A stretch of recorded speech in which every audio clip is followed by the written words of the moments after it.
What's going on, America? This is Kevin in Kevin's Corner. Just got done watching the State of the Union. Kudos to Donald Trump. He laid it down. And you know, as I was sitting there listening to everything he was saying, I was saying, man, for anybody to disagree with some of the stuff that he was highlighting, you got to be a full-blown hater. Now, I'm going to recap it as quickly as I possibly can, so stick with me. First of all, I want to start off by saying that the Black Caucus does not represent black people. It is a shame that when he mentioned black unemployment was down at an all-time low, they had the nerve to sit on their hands, which shows me that they're not interested in the success of black people. They're not interested in all of the black people that might have benefited from this. They're only interested in hating on Donald Trump, regardless of what he does. My gut feeling tells me that if Donald Trump personally gave every black person $1 million in the United States, they would still sit there like evil parrots in a cage, just like Nancy Pelosi was sitting there. I wanted to just pop in there and say, what's the matter? Your face hurt? What's wrong with you? Then why don't you get a smile on it for once, Nancy and Black Caucus? It was an embarrassment. And for them to act like they're representing black people, that's not a great way to represent them, regardless of where the blessing came from. You got a nerve to sit down just because it's from Donald Trump? That's ridiculous. You don't represent me, and in my opinion, you don't represent black people. But let me go down the haters list and see how could you oppose any of this. He talked about trade deals being renegotiated fair and reciprocal. Are you upset about that? Do you think that America should just be getting the shim when it comes to trade deals? He talked about rising wages. Who doesn't want rising wages? Are you going to be like, nah, man, wages need to stay down. I'm sick of wages going. I want less money. That's what I want. He talked about manufacturing jobs increasing in the United States.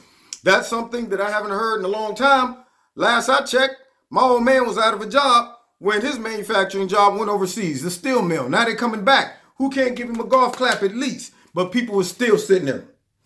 He talked about unemployment at a 45% drop. The lowest it's been, 45% low. And, unemployment. It's been the lowest it's been, in 45 years. So who's complaining about that? Should it be higher? I'm not sure. Maybe I'm just, my math might be, I know I ain't that good at math, but I'm pretty sure that that's good, that it's going down. Anyway, building infrastructure. He asked for $1.5 trillion for the private sector. Now think about this.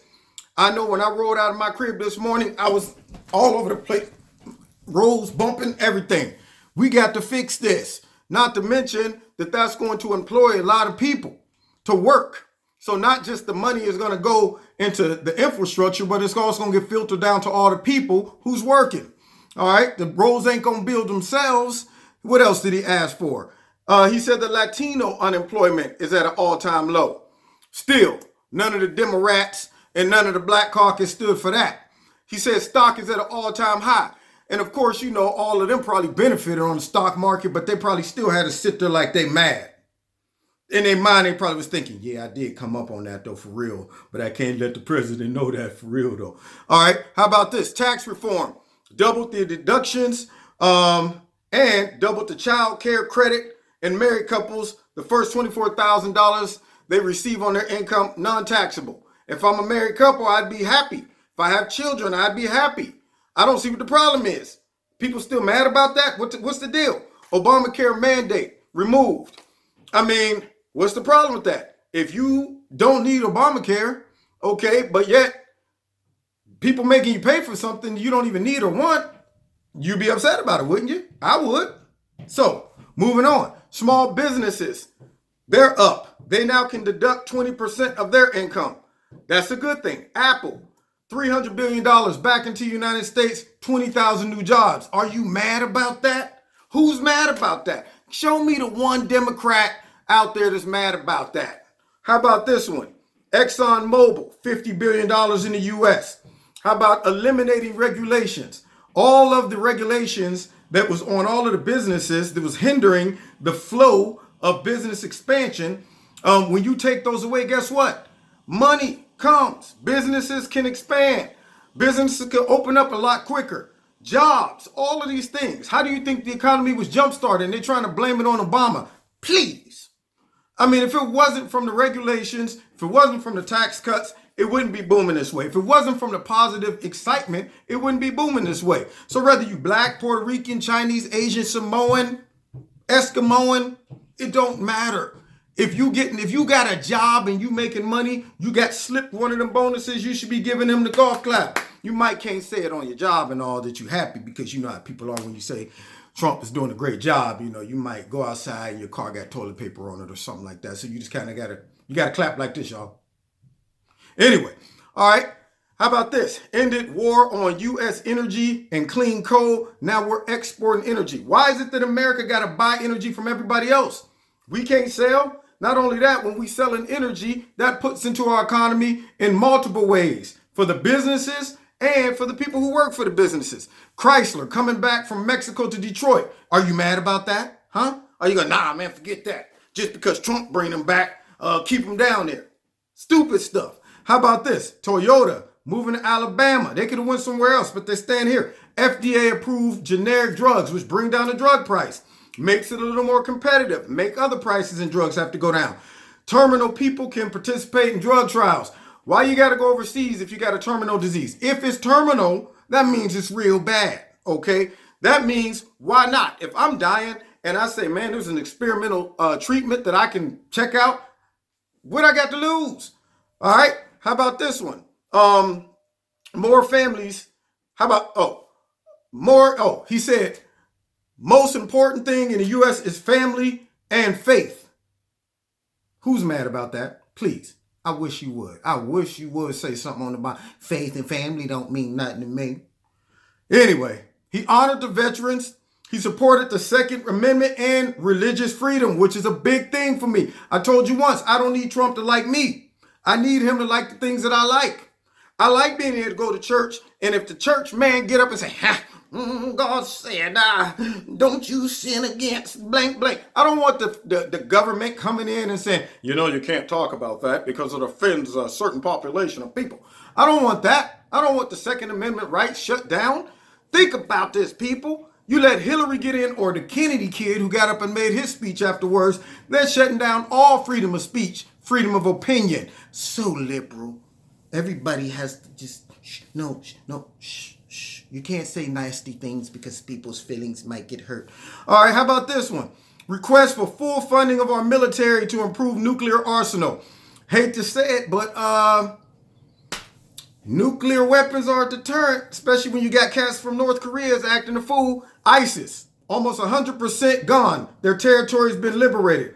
New military, rules of engagement. The reason it's been hard to deal with our enemies is because we were trying to be politically correct in the eyes of all of the other people and neighbors around the world. We didn't want them to look at us as bullies and too harsh on our enemies. Trump said, let them at it. It saves more lives if you do it right the first time. Instead of nitpicking when you're doing something, you got to go in, get it done. All right, how about this one? He ain't going to tell our enemies his plans. He mentioned that. He said, we ain't telling our enemies, tomorrow we'll be invading Kuwait. No, that's what makes you dangerous when people don't know what you're going to do. If we have to deal with North Korea, you don't want to announce it, Kim Un, we're coming in tomorrow. You just do what you have to do. All right, keeping Guantanamo Bay open. Now, I know a lot of people get sensitive and they say, well, how could you do this to people who are terrorists? They're people too. Nobody told them to be a terrorist, man.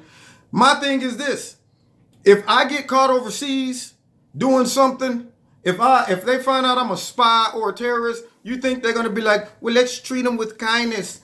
Waterboarding would be the least of my fears. Guantanamo Bay would be like, man, I would love some Guantanamo Bay right now. I don't want to deal with what they about to do to me.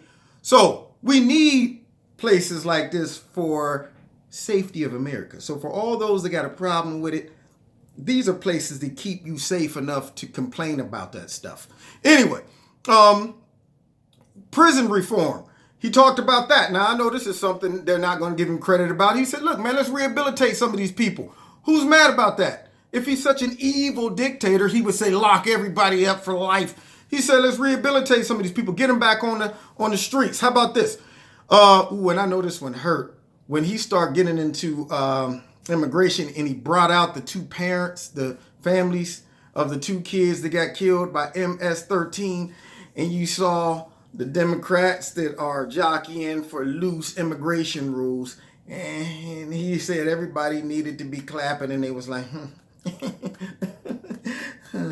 Nancy Pelosi was furious, telling you, looked like her face hurt. She looked like she twisted all up, skeletal. She looked like Joker. Wait until they get a load of me. Anyway, how about this? When it comes to the immigration, why is he asking for too much? He said, ask for closing the loopholes for dangerous immigration breaking into our country. U.S., he said, we're compassionate, but we also got to stop the bleeding. It's America first. He extended an opening to both parties to protect all races. He didn't say just Americans. He didn't say just white, black, whatever. He said all races, regardless of which you are. We want to make sure that everybody in America legally is protected. And then we'll worry about the dreamers and so on and so forth. All right. He said Americans are dreamers too. Have y'all forgotten that, Democrats? All right. Then he said, he talked about my man CJ. He said CJ, which is I guess a border control agent, tracked down and arrested 400 MS-13 gang members. That's a lot of gang members. That means all of these claims of violence from people who's coming into our country that we can't really vet, stop, and ain't being deported, it's serious. You know, Democrats try to sweep all that up under the rug. Now, we don't need to talk about those things. All right. He said the immigration plan, very simple. He said we're offering, I think, 1.13 million for legalization, and then they can work towards citizenship. Second, he wants the border wall built. All right. He wants to hire more officers. Then he wants to end catch and release. What is that? Always went crazy when fishermen go out, catch a beautiful fish, and let it go. That to me makes me mad. I'm going, what are you doing? That's a beautiful catfish. Why are you letting it go? It's the same thing. Why let someone go that you catch breaking the immigration law and just say, now get on back over across that fence, knowing in 5 minutes they're going to be coming right back? Anyway, and he also said, let's end the visa lottery. Now think about this. That is making sure people come over here with some type of merit system. There's no organization in the world that just hires people randomly based on a lottery. Try going into a job interview based on just a lottery. Just come in like, I ain't got to tell you if I got skills. I don't know nothing about no typing. I don't know nothing about no Microsoft Word. I don't know nothing about nothing. What? No, I don't know how to work no ultrasonic flip the tripter and no peanut butter fibrillator. I got this job because they picked my name randomly out of a fish bowl. Why would you do that? So if you don't do that in business, you don't do that when you let people into America. Hey, man, what do you do? Can you bring something to America, or we're going to be dragging you along? You know, even the animal kingdom, they say, look, man, I mean, we're going to be moving. The herd's going to be moving in a minute. You got to get that little gazelle up and get him moving, or I'm sorry, you're going to get left. So bottom line, people got to come in bringing something, not taking something away. All right, trying to move through this quickly. How about this? He talked about terrorism. He talked about being tougher on drugs, opioids, and that was a nice story with the people who adopted the baby from the lady who was on heroin. That one almost made me get, because Kevin loved the kids. All right, he talked about paid family leave, investing in job training, vocational schools. We need that. He talked about Israel, naming Jerusalem, or identifying Jerusalem as the capital. And he also talked about, why are we giving funds to countries that don't like us or don't support our policies, which is smart. And I know people gonna have a problem with that. I'm like, look, man, do you give your enemies money? If your neighbor every day looking over his hedges like, get me sick, I don't even like you, for real though, then had a nerve to come knocking, talking about, can I get some sugar? Can I borrow your clippers? Can I have $5 for some milk? Would you give it to him? No. All right. Moving on. All right. He talked about the protests in Iran. He talked about sanctions, so on and so forth. Oh, nuclear North Korea. He said we should put maximum pressure on them. And he brought in a person from North Korea who had lost his leg. Very sentimental story. And it really showed how rough that regime is For all of those that get a little sensitive when Donald Trump calls him Rocket Man or Little Rocket Man, you should say nicer things to Kim Un because he treats his people so nice, and I'm sure he'll respond to your nice words versus your harsh words, President Trump. All right, then, finally, coming down the stretch. Let's see. Oh, wait. I think I covered almost everything. I did. And I tried to get it under 15 minutes. So anyway, we done heard the State of the Union. I tried to give a brief summary and some practical applications to make people think about it before they start criticizing and saying, man, you hear what he said about, I'm going, listen, he didn't say anything to offend the average American. He didn't talk about rolling back anybody's rights. He highlighted America as a whole, protecting America, having Americans' interests first, and watch the Democrats come out tomorrow and try to undermine everything he said, all of his policies, and make them seem like they're coming from some demonic person. They're going to try to demonize it, even if it makes sense. Like your boy Kennedy, who got up and spoke afterwards, saying reckless, crazy stuff. I made a video about it. Check it out. Anyway, this is Kevin at Kevin's Corner. Whew, took a lot out of me. I was trying to write down notes while he's talking. Like, wait a minute, okay. People.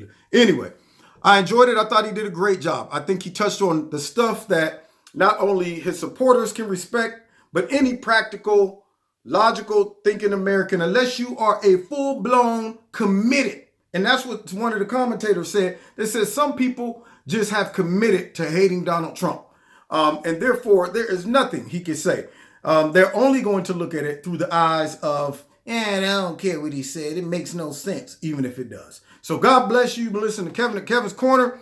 And we will, I'm sure, be following up on some of this stuff as tomorrow comes and it unfolds.